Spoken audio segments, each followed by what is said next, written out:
Okay, well so far we've talked about table data as being stored in files where each file consists of a sequence of fixed size blocks.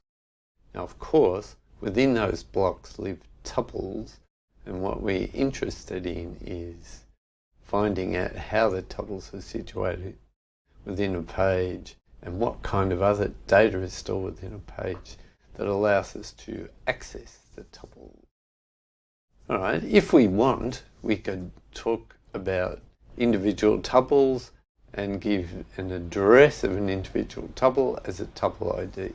Now that would tell us which page the tuple's in, and it would tell us whereabouts within the page the tuple is located. So those two factors together would allow us to go directly to an individual tuple. Normally, however, we'd iterate through pages and then we would use other data structures to access the tuples within each page that we've read in. But in theory, we could go direct to a tuple by reading its page and then working out whereabouts within the page the tuple was located. Alright, so clearly a page is a chunk of 4K, 8K bytes, and what we're interested in is how we arrange the space within that 4K chunk of data. Alright, so just a reminder, here's what a data file looks like. It's got first page, second page, third page, ... Each page contains a number of tuples. Pages may contain different numbers of tuples, for example, because some tuples were deleted from a page, or maybe this page here has 3 very large tuples and this page here has a number of relatively small tuples. So we know they're going to be B pages, and they'll be indexed from 0 to B minus 1, and within all of these pages there are tuples. And if we have a notion of an average tuple size, then we can work out approximately the average number of tuples that we can hold in each page, and we call that quantity C. And as we've seen in Postgres, one data file contains tuples associated with a particular table. Right? So all of the tuples are going to have the same structure, if you like, the same set of attributes, not necessarily the same size, but the same structure. Right? So a page, when you get down to it, it's just an array of bytes.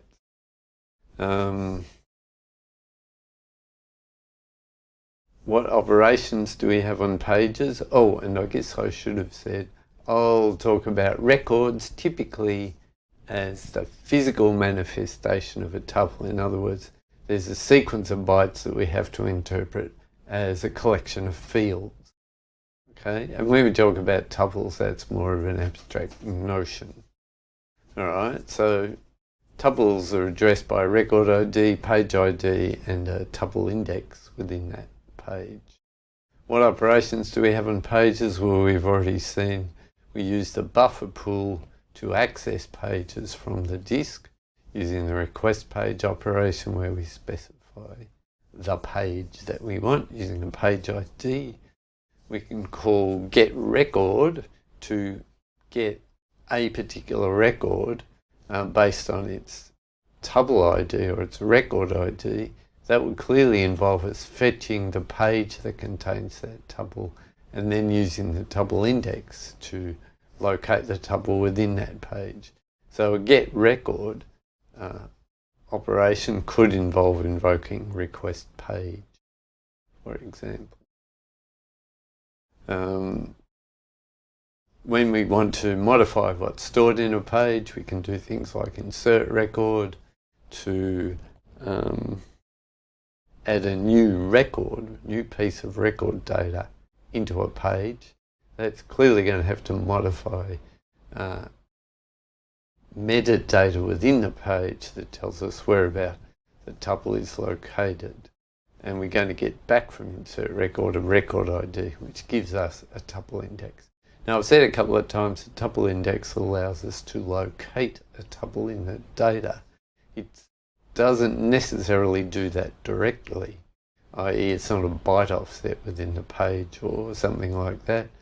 It's more likely an index to a directory which holds the actual offset of each tuple within the page. If we want to update a record, we specify the record and the new value of a record. In the case of Postgres, both the old record and the new record are going to persist in the data file. And we can potentially delete a record as well. And if you remember, Postgres using MVCC, deleting a record simply means marking it as having been deleted. Alright, so clearly we have tuples located in a page, and we'll talk about internal tuple structures later. So for the time being, we can just assume a tuple is a sequence of bytes of a certain length, and we know how long it is. Maybe the first byte in the tuple tells us the total length of the tuple. And there are going to be other data structures that allow us to find tuples. Now, what these data structures are and how we actually implement things like fetch record is determined by the characteristics of the page layout. One thing that can affect page layout is how variable the record size is. Sometimes you can have fixed size records. A record that's just a collection of integer values is always going to be a certain size. But as soon as you start throwing things like varchars and text fields into tuples, then we're not sure exactly how long an individual tuple is going to be until we insert it. And we can see what its data values are. Another aspect of how we might lay out a page would be determined by, once again, the record size variability and how we want to manage the free space within a page. Because generally a page isn't full, it's got some number of tuples, it's got some amount of free space, and it's got, let's say for the sake of argument, a dictionary or a directory which tells us where the tuples are located. Another thing that a page might have is an overflow chain attached to it. So if we're using hashing, and we'll see this later, if we fill up a page in a hash table and we get another tuple that hashes to the same value, it has to be associated with that page. And the way we do it is we attach an overflow page to the original page and we put the new tuple in there. Another aspect that can affect page layout or page format is whether there are large data values to be stored in the tuples. And when I say stored in the tuples, that's conceptually they're stored in the tuples, but in fact they're likely to be stored elsewhere. Another issue, do we allow tuples to be larger than a page? Is effectively what that's saying. And generally we don't. So how we actually build all those operations from the previous page, get record, insert record, etc., the implementation of those is clearly dependent on the format of the page.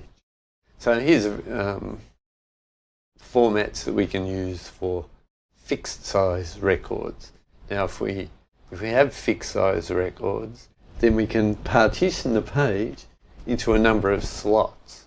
Each slot will be the same size, and if we want to, we can store a record in that slot. So if we've got fixed size records, well, we can just, if we've got n of them and we add another one, then we can just add it there.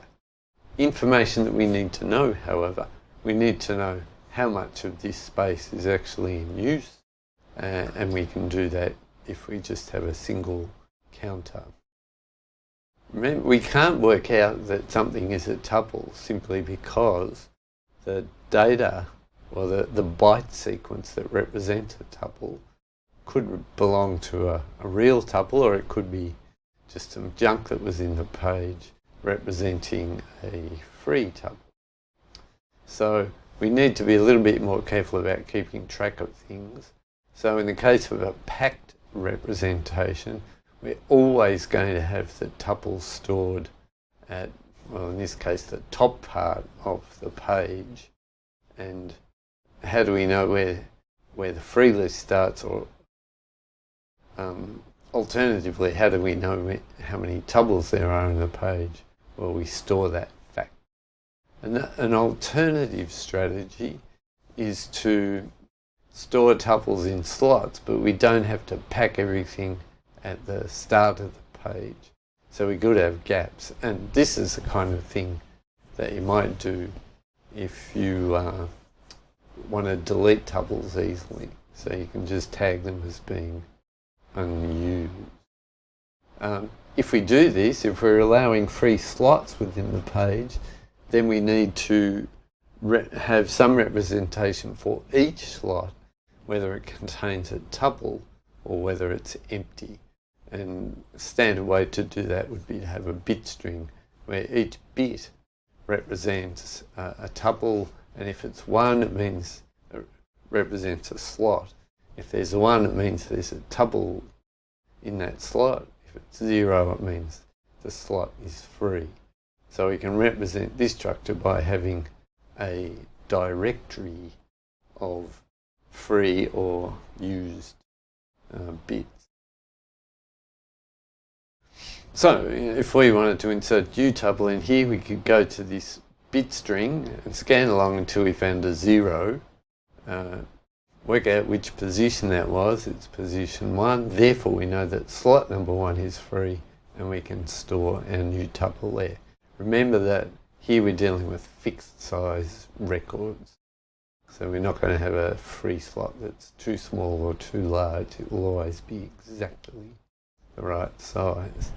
Right, so that's a relatively easy case when we've got fixed length records. If we've got variable length records, then we definitely have to use a directory, but it can't be just as simple as 0 or 1, because we now have to represent precisely whereabouts in the page the tuple for that directory entry is located. So we definitely need a slot directory which is going to tell us whereabouts a particular tuple is in the page. Now, in a similar way to what we had free space either as being a contiguous chunk or distributed, we can do the same even if the records are variable length. So in a compacted version of a page, we've got a single region of free space and another region containing tuples, and they're two disjoint regions of the page. In a fragmented page, we've got tuples stored all over the place, and to work out where a particular tuple is located, we need a slot directory. In fact, we need that also for the compacted case. It's just that all of the tuples are stored in a particular region. Generally, so to do compaction, that actually takes effort, and you don't want to compact every time, probably. Every time you delete a tuple, do some compaction. What a useful combination is to leave it fragmented, which is cheap to maintain. You simply tag the region where the deleted tuple is located as being free, and it can be anywhere within the page. But when we've deleted enough tuples, we might decide that we need to compact, and we'll talk a little bit more about that in a minute. A very important aspect of a slot directory is that the index of a tuple within a page never changes. The tuple itself can be moved around the page, but its index as being the first, second, third, fourth tuple never changes. So the tuple ID is fixed for a particular tuple.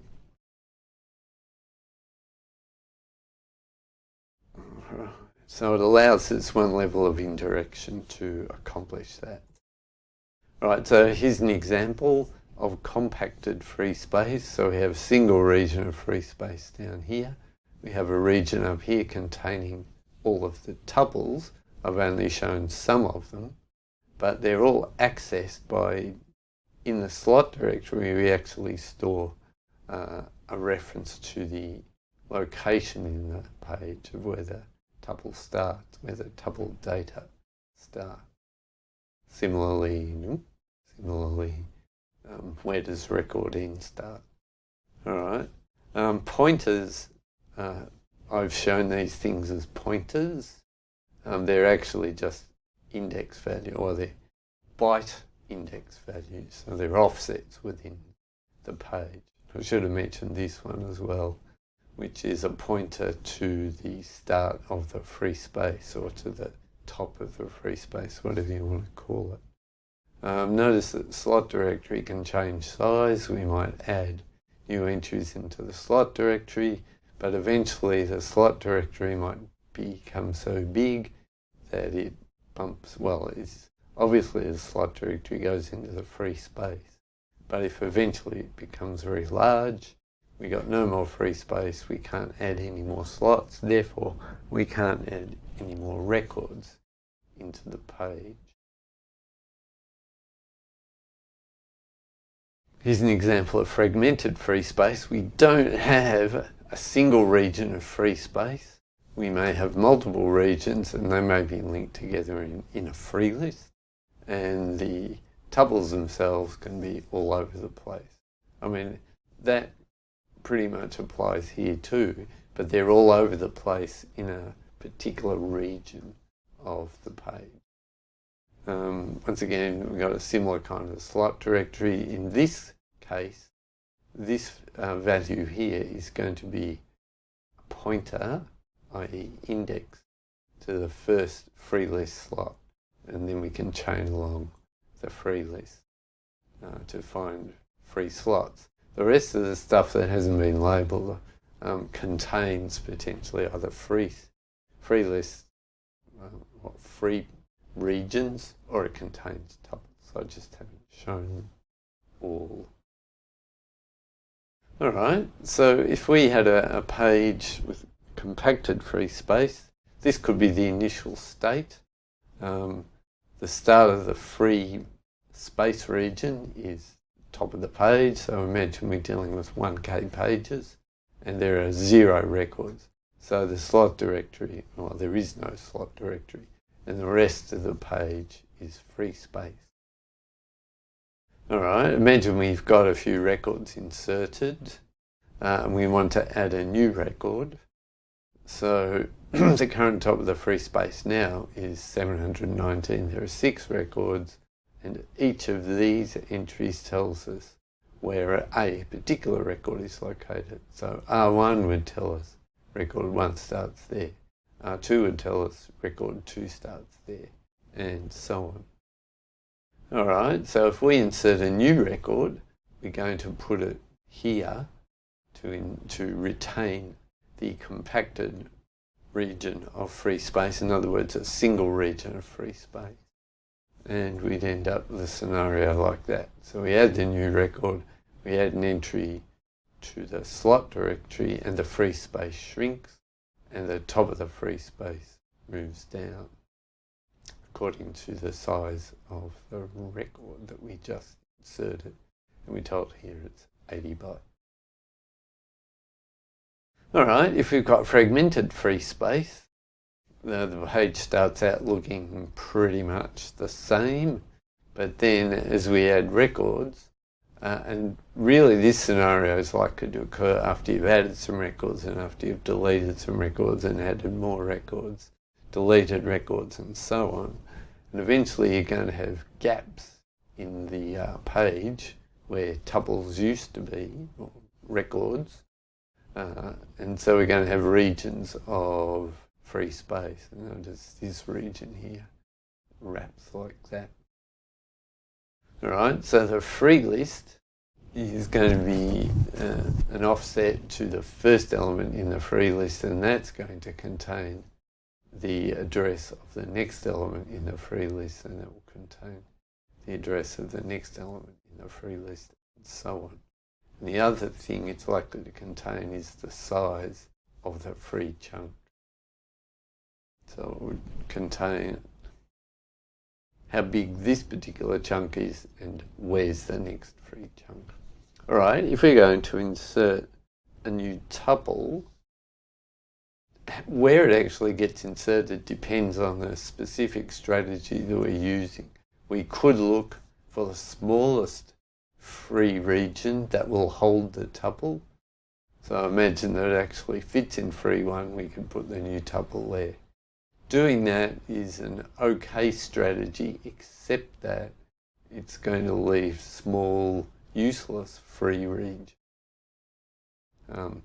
If we instead install it in the largest free region, all right, we're going to use up some of that free region, but we're still going to have a large free region left. All right, so we're about to install record 7 into this structure, and we decide that it's going to go in this slot here because it fits exactly. Now that's just coincidence, and is obviously manufactured for the example, but we now have a new number of records. We got we've still got free slot number 5, but now it's smaller than it used to be. So if you think about it, what we'd have to do here is adjust the value in free 4, which used to indicate this point, but it would now indicate this point. And we'll also obviously grow the slot directory. All right, so that's inserting. How many records can we stack into a page? Well, it depends. You can see that we've kind of got two things colliding. We've got more and more records being added, and as we add more records, we have to grow a slot directory, and eventually those two things are going to collide. So we've got our header, we've got our slot size. Here we're talking about fixed size slots, I would say. No, we're not. Oh, we're talking about the size of the slots in the directory, and then we're talking about the average record size. And so all of those things together basically is all of the region, or all of the regions within the page. Let's go to the fixed slot. So this is going to be the header. This is going to be the records. There are C of them, and this is going to be the free space.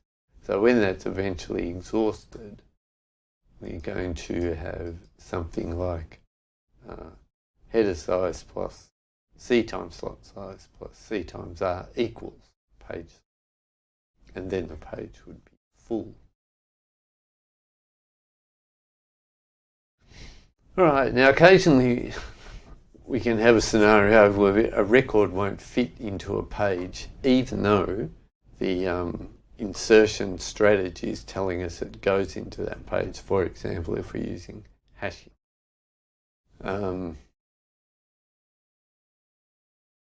There are a number of reasons why this might happen. If we're doing fragmented free space, we may have a whole lot of very small fragments, none of which are large enough to hold the new record. Maybe overall the free space isn't large enough to hold the record. The record might be too large for the page. In other words, wouldn't fit no matter how much free space we had. Remember I said that we weren't going to have records that spanned multiple pages. So every record has to fit on a page. And we'll see how we deal with large data in a minute. And also, if we've run out of free directory slots, in other words, if we can't grow the directory, then we can't add a new record. So in this case, where we've got a whole lot of small fragments, and if we somehow put them all together, we'd have a fragment that was large enough to insert the new record. Well, that's where compaction would come into things. So we could try compacting the free space, and then maybe the record would fit. So that would be a good example of a scenario where we might leave space fragmented for a while, but once we get to a trigger point where we can't insert a record into a page, we can check the total amount of free space. If it's large enough to hold the record, then we compact things. Even if we do that, maybe we still won't have enough space, so we need to do something else. And how we deal with it, well, really depends on the file organisation. All right, if you can insert records anywhere, i.e. in any page, well, we can simply handle the case where a record is too big for the amount of free space in a given page. We can just make a new page and put the record there. Similarly, if there's no room in the directory on a page, in other words, if we can't add a new directory slot, we simply make a new page and put it there. On the other hand, if we've got a record that's too large for a page, then we have to do something. One thing we could do, we could have an overflow file and store all of the large records in the overflow file. Or alternatively, we could allow records to extend across page boundaries. If the file organisation tells us which page a record has to go into, e.g. because we're using hashing, then the only way we can handle cases 2 and 4 is to have an overflow page. In case 3, we need a file to handle the very large data. If we've got a case where we've got overflow pages, then we're going to need to change our record ID structure by incorporating an overflow entry in. So we'll say the record is associated with page 3, but isn't actually in page 3. It's in the overflow page that's associated with page 3. Or if we've got a chain of overflow pages, then this could tell us which one it was contained in. All right, so here's an example of how we might deal with very large records. So we store small enough records in the page.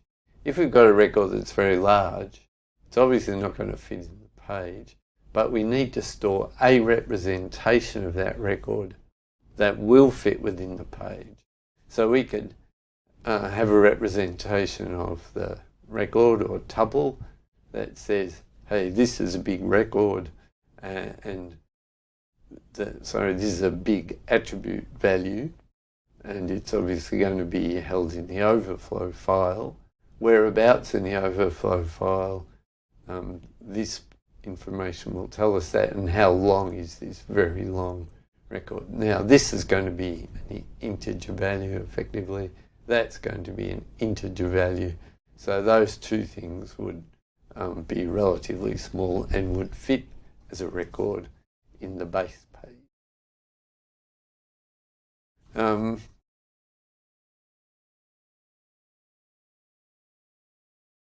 If we're storing records, if we're handling overflows, basically by having an overflow page, so this could be the scenario where we've got hashing into overflow pages, then potentially we could store the record that wouldn't fit in a page. Well, we could store a smaller representation of that record and having it contain a link to the overflow page where the actual record is stored. So that would be a strategy for handling that. It's probably not a very common strategy actually to do this. We'd simply put the extra record in the overflow page, and what we would actually have is a link from this page to the overflow page. All right, so that's a quick overview of possible internal page data structures, which depends to a large extent on whether records are fixed size or variable size, whether you can have very large attribute values, and so on and so on. So what combination of those characteristics you've got determines the kind of data structure that you would have within each page. Okay.